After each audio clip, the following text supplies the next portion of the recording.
हम कबूल करेंगे। जब हम कबूल कर रहे हैं, कन्फेशन कर रहे हैं, अगर हमको इंग्लिश में कबूल करना है हम इंग्लिश में कबूल करेंगे, हिंदी में कबूल करना है तो हिंदी में करेंगे, अगर हमको अपनी भाषा में समझ के साथ कबूल करना है वैसे करेंगे, लेकिन हमने मुँह से बोलकर इसे कबूल करना बेहद ज़रूरी है। I have a successful life, one that pleases God. I am fruitful and productive, passionate about the kingdom of God and its reign in the earth and in the hearts of men. I produce works and results that glorify God, and by the power of the Holy Spirit, I achieve all that the Lord has destined me to achieve, and I have all I require to fulfill my destiny in Christ. In Jesus' name, Amen. मेरे पास सफलता भरा जीवन है, वह जीवन जो परमेश्वर को प्रसन्न रखता है। मैं फलवंत हूँ और मैं फलदायी हूँ, पूरे धुन के साथ भरा हुआ परमेश्वर के राज्य के विषय में और उसका राज्य इस पृथ्वी पर होने के विषय में और मनुष्यों के हृदय में परमेश्वर का राज्य आने के विषय में। मैं ऐसे कामों को उत्पन्न करता हूँ और नतीजा लेकर आता हूँ जिससे परमेश्वर को महिमा मिलती है और उसका सामर्थ पवित्र आत्मा के द्वारा मैं प्रभु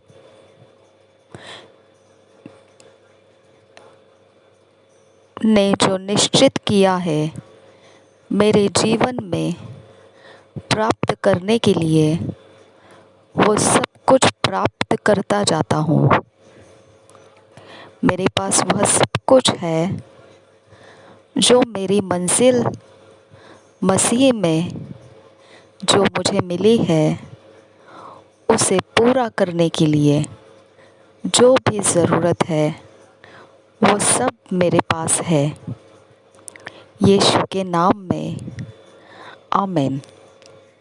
आज मनन करने के लिए जो वचन है, भजन संहिता सैम्स, मेडिटेट करने के लिए जो वचन है Psalms 62 chapter 10 verse NLT New Living Translation Bible में से पढ़ेंगे।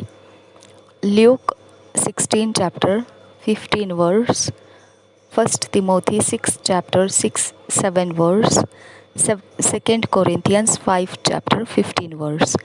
ये सब किंग्स जेम्स वर्जन में से पढ़ेंगे। सिर्फ एक वचन Psalms 62 10 verse New Living Translation में से पढ़ेंगे।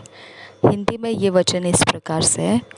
भजन संहिता 62 अध्याय 10 वचन, लूका रचित सुसमाचार 16 अध्याय 15 वचन, पहला तिमोथियुस की पत्री 6 अध्याय 6 और 7 वचन, दूसरा कुरिन्थियों की पत्री 5 अध्याय 15 वचन। जब हिंदी में पढ़ेंगे सारे वचन BSI बाइबल में से पढ़ेंगे। Psalms 62 chapter 10 verse New Living Translation में से पढ़ते हैं। Don't make your living by extortion और put your hope in stealing, and if your wealth increases don't make it the center of your life। हम यही वचन को हिंदी में पढ़ते हैं। भजन संहिता 62 अध्याय का 10 वचन।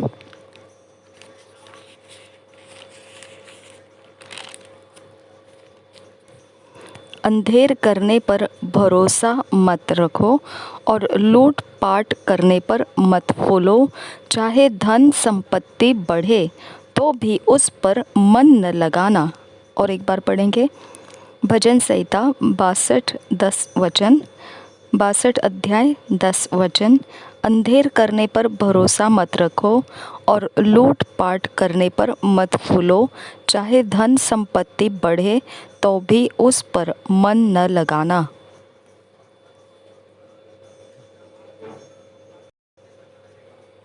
Luke 16th chapter 15th verse, Kings James version में से पढ़ेंगे। And he said unto them, Ye are they which justify yourselves before men, but God knoweth your hearts. For that which is highly esteemed among men is abomination in the sight of God.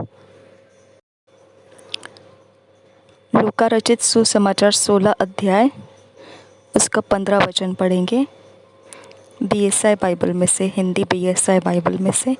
उसने उनसे कहा, तुम तो मनुष्यों के सामने अपने आप को धर्मी ठहराते हो, परंतु परमेश्वर तुम्हारे मन को जानता है, क्योंकि जो वस्तु मनुष्यों की दृष्टि में महान है वह परमेश्वर के निकट घृणित है।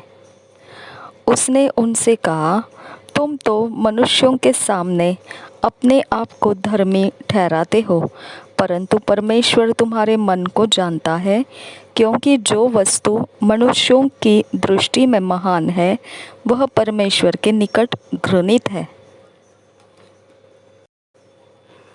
1 तिमोथी 6 चैप्टर 6 और 7 verse.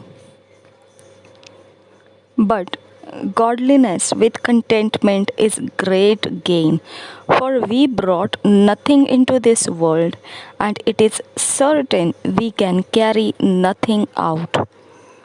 For godliness with contentment is great gain, for we brought nothing into this world, and it is certain we can carry nothing out. पहले तिमोथियस की पत्री 6 अध्याय 6 और 7 वचन। पर संतोष सहित भक्ति बड़ी कमाई है, क्योंकि न हम जगत में कुछ लाए हैं और न कुछ ले जा सकते हैं।